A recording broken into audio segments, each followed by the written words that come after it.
پیسے کا معاملہ جہاں بھی آئے گا اسلام کہتا ہے لکھت پڑھت ہونی چاہیے, ایک ایک پائی کا حساب ہونا چاہیے. سورہ بقرہ کی جو سب سے طویل ترین آیت ہے, اس آیت میں اللہ تعالیٰ نے پیسوں کے معاملات کو لکھنے کا حکم دیا ہے, حافظے پر اعتماد کرنے کی اجازت نہیں دی ہے. یہ وہ لکھت پڑھت ہے جو دو بندوں کے درمیان خرید و فروخت کا معاہدہ ہو, حالانکہ اس کی اہمیت اتنی زیادہ نہیں ہے. لیکن آپ جو چندہ کرتے ہیں, جو وقف ہے, جو آپ کا ذاتی نہیں ہے, جس میں بہت احتیاط کا حکم ہے, چاہے وہ مدرسے کا چندہ ہو, چاہے وہ مسجد کا چندہ ہو, مدرسے کا چندہ غریب مسکین طلبہ کے لیے, تو یہ جو وقف کے اموال ہوتے ہیں اس میں بہت زیادہ اسلام احتیاط کا حکم دیتا ہے. اس کو لکھنا پڑھنا, اس کا آڈٹ ہونا, اس کا حساب و کتاب ہونا انتہائی زیادہ ضروری ہے, انتہائی ضروری. ایک ایک پائی کا حساب دینا پڑے گا. کسی مدرسے کے محتمم سے اگر آپ پوچھیں کہ یہ اتنی بڑی گاڑی آپ کے پاس کہاں سے آئی, اور اس کے پاس اس کا جواب نہ ہو, اس کو نکال دینا چاہیے. اس گاڑی کا حساب تو کہاں سے آئی آپ کے پاس, یہ گھر آپ کے پاس کہاں سے آیا. اگر اس کے پاس کوئی ریزن نہیں ہے, وہ اپنا کاروبار شو نہیں کرتا, وہ اپنی ارننگ شو نہیں کرتا, تو یہ کہنے کا کوئی حق نہیں ہے کہ تم کون ہوتے ہو مجھ سے پوچھنے والے. آج کل یہ چل رہا ہے مارکیٹ میں. کیوں نہیں ہوتے بھائی؟ آپ اہل محلہ ہیں, آپ کے محلے میں مدرسہ ہے, کوئی بھی دکان کھول کے نوٹ چھاپنا شروع کر دے. بہت مشکل ہے بات سمجھانا, بہت مشکل ہے. مسجد کا امام اگر چندہ کرتا ہے رسید کٹے گی, وہ پورا جواب دے کہ یہ پیسے کہاں گئے. بعض مسجدوں میں مانتا ہوں اکثر امام ایسے نہیں ہوتے, الحمدللہ نیک ہوتے ہیں, لیکن بعض جگہ ایسا بھی ہوتا ہے کہ مسجدیں اور مدرسے دکانیں بن چکے ہیں. لوگ داڑھی پگڑیاں دیکھ کر اعتماد کر رہے ہیں, پیسے دے, 4 یتیم بچے لا کے رکھ لو, ان کے نام پہ بکرے لیتے رہو, کھاتے رہو. کس کو کیا پتا کہ 10 بکرے ہم سے پہلے بھی ایک بندہ دے کر گیا ہوا ہے, اتنے لاکھ روپے ہم سے پہلے بھی ایک بندہ دے کر گیا ہوا ہے. وہ آپ سمجھ رہے ہو تو میں پہلا آدمی ہوں جو ان بچوں کو کھلا رہا ہوں. آپ کو کیا پتا ان سے پہلے 4 دیکھیں غائب ہو چکی ہیں. نہیں آ رہی سمجھ میں؟ تو جیسے جا رہے ہو چلتے رہو. حرام کھلاؤ لوگوں کو اور مستنڈے بناؤ, حرام کھلا کے ٹھوسو ان کے اندر. غصہ آتا ہے کیونکہ جب دیکھتے ہیں یہ کرپشن. ہمارے مدارس میں الحمدللہ خیر غالب ہے, میں آپ کو مدرسوں سے بدگمان نہیں کر رہا, لیکن دنیا میں 100% صحیح کوئی بھی نہیں ہوتا, درست کوئی ادارہ نہیں ہے. ہم سنتے ہیں نا وہ فلاں تبلیغی جماعت والا فراڈی نکلا, تو اس کا کیا جواب دیتے ہیں؟ بھائی تبلیغ والے برے نہیں ہوتے, 2-4 تبلیغ میں فراڈی بھی چلے جاتے. بالکل صحیح ہے. مدرسے میں کسی بچے نے چوری کی, ایک صاحب نے کہا بھائی یہ تو مدرسے کے بچے چور ہوتے ہیں. ہماری حضرت نے فرمایا مدرسے کے بچے چور نہیں ہوتے, بعض دفعہ چور بھی مدرسوں میں داخل ہو جاتے. تو مدارس کے محتمم چور نہیں ہوتے, دینی مدارس اور مسجد چلانے والے چور نہیں ہوتے, لیکن چور بھی مدرسہ کھول سکتے ہیں, گورنمنٹ کی طرف سے کوئی پابندی نہیں ہے. چور لوگ بھی مسجدیں بنا سکتے ہیں. مسجد اور مدرسہ خدا کی قسم ارننگ کا ایسا ذریعہ ہے, کروڑوں روپے انسان کما سکتا ہے 4 یتیم بچوں کو دکھا کے. یہ اتنا بہترین ذریعہ ہے. تو کیا فراڈی ہمارے ملک میں نہیں ہے؟ مجھے غصہ آ رہا ہے اور آپ کی سمجھ میں نہیں بات آ رہی. مجھے آ رہا ہے غصہ اور آپ کی سمجھ میں نہیں آئے گی بات. جاؤ کھلاؤ, حرام خور جو چور ہوتے ہیں نا ان کو بکرے کھلاؤ جا کے.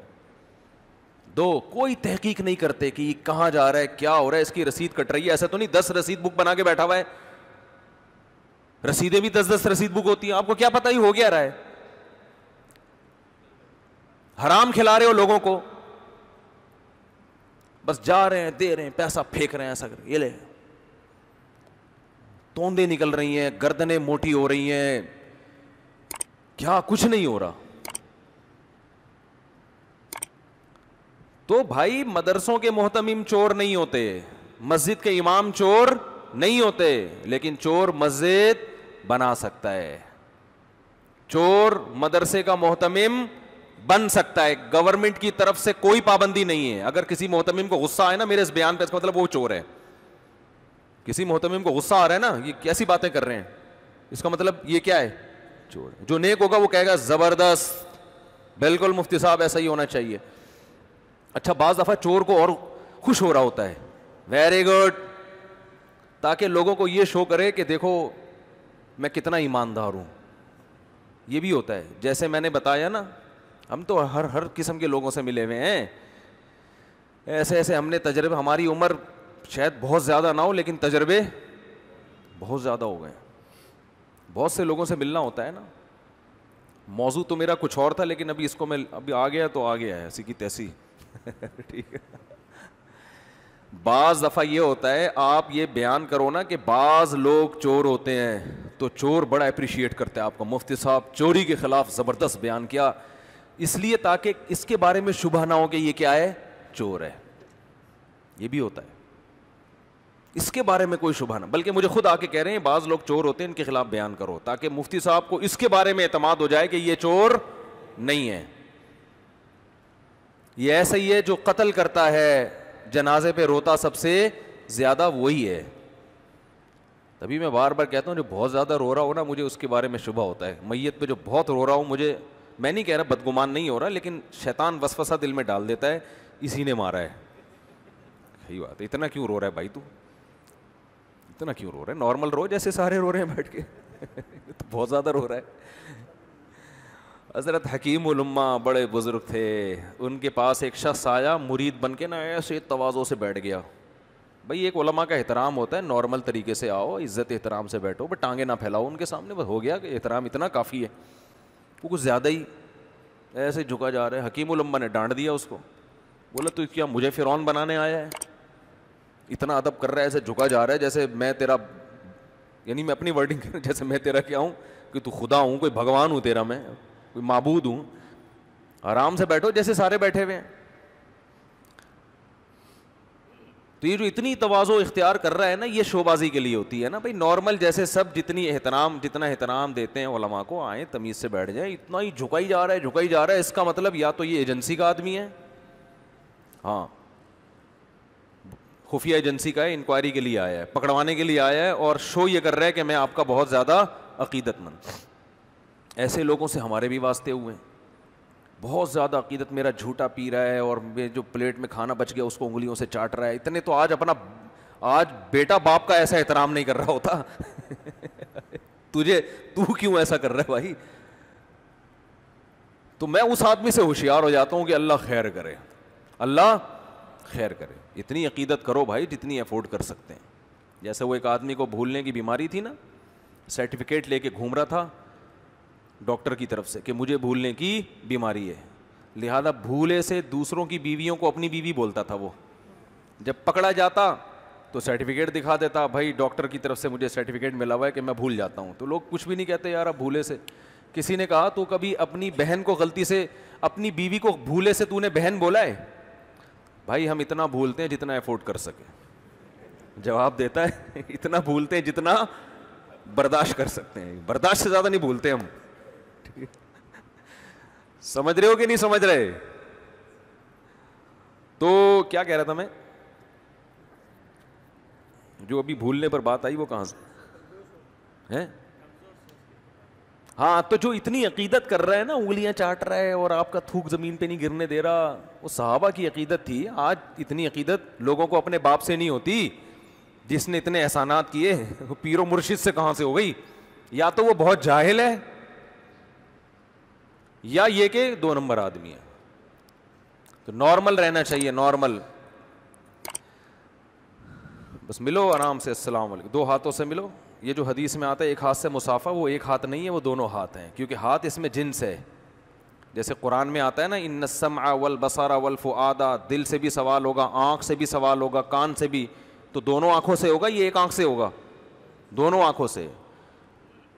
تو بخاری کی جو حدیث ہے نا, ہاتھ سے مصافحہ کیا, وہ ہاتھ اس میں جنس ہے کہ اس سے مراد دونوں ہاتھ ہیں. اور ویسے بھی یہ عجیب سی بات ہے کہ نبی کا ایک ہاتھ ہو اور عبداللہ بن مسعود کا بھی ایک ہاتھ ہو. عقیدت محبت میں نبی صلی اللہ علیہ وسلم ایک ہاتھ بڑھائیں اور عبداللہ بن مسعود وہ بھی ایک ہاتھ. یہ صحابہ کی محبت کا بھی تقاضا نہیں ہے.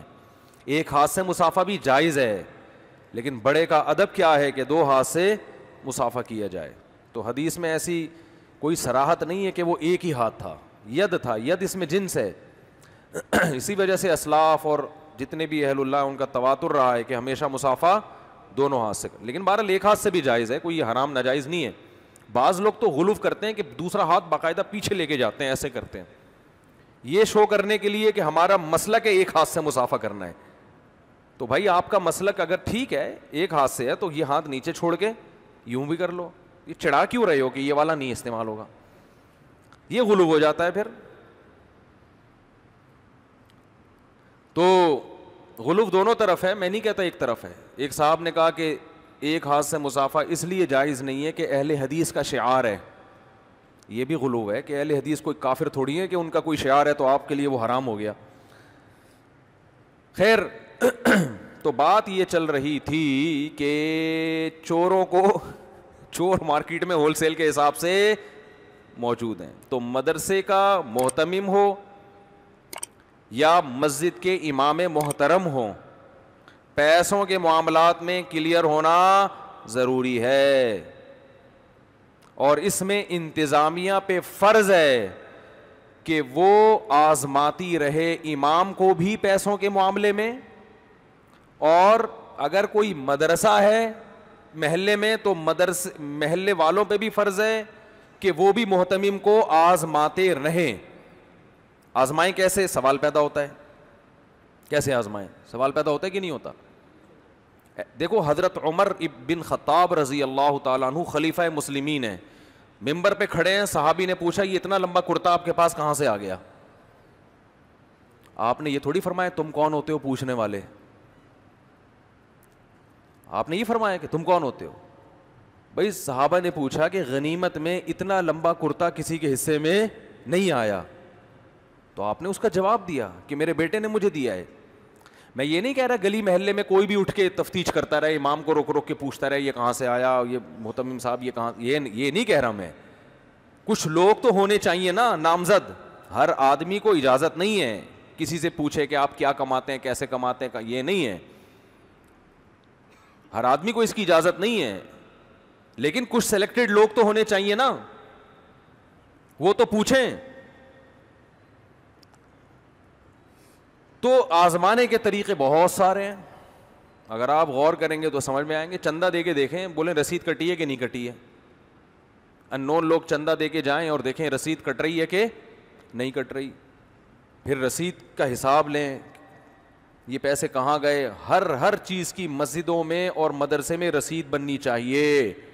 جیسے بینکوں کا نظام ہوتا ہے نا, اس سے زیادہ مسجد اور مدرسے کا نظام اسٹرانگ ہونا چاہیے. بینکوں میں کوئی ٹرانزیکشن ایسی ہے جس کا ریکارڈ نہ ہو. یار بولو کیا ہو گیا بھائی, کوئی 5 روپے 20 سال پہلے بھی کسی بینک سے آپ حساب لینا چاہیں نا, بینک جواب دے گا آپ کو.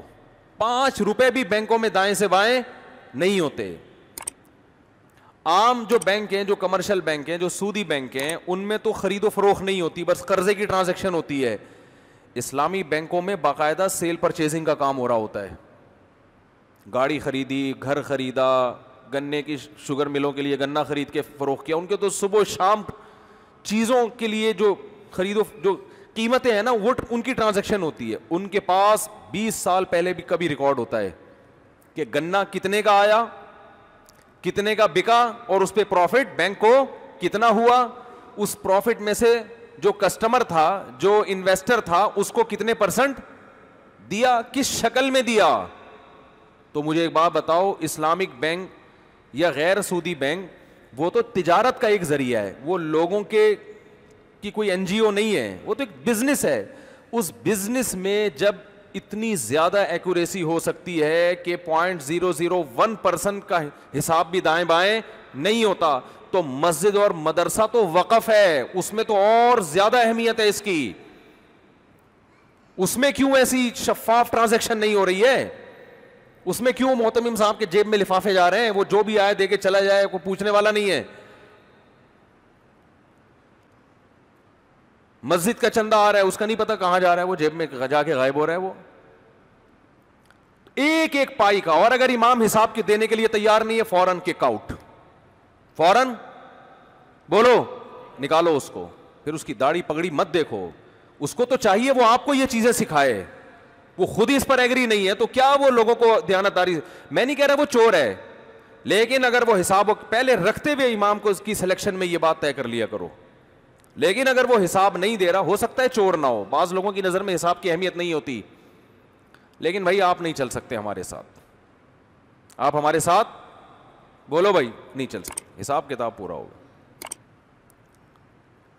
تو اس کا بہت زیادہ خیال کرنے کی ضرورت ہے. مدارس کو خوب چندے دیا کریں، یہ تو دینی مدارس بہاریں ہیں اسلام کی، اس سے علماء پیدا ہوتے ہیں. ہر درخت کا ایک پھل ہوتا ہے، دینی مدرسوں کا پھل کیا ہے؟ علماء. اگر ایک درخت ٹماٹر پیدا کرتا ہے، اس کی ایک پودا ٹماٹر پیدا کرتا ہے، اس کی فضیلت ہے. ایک درخت سیب پیدا کرتا ہے، اس کی فضیلت ہے. تو دینی مدرسے کیا پیدا کرتے ہیں؟ علماء. یہ تو سب سے افضل ادارے ہیں. تو ان کی اہمیت، ان کے ساتھ تعاون کرنا یہ بہت ضروری ہے. لیکن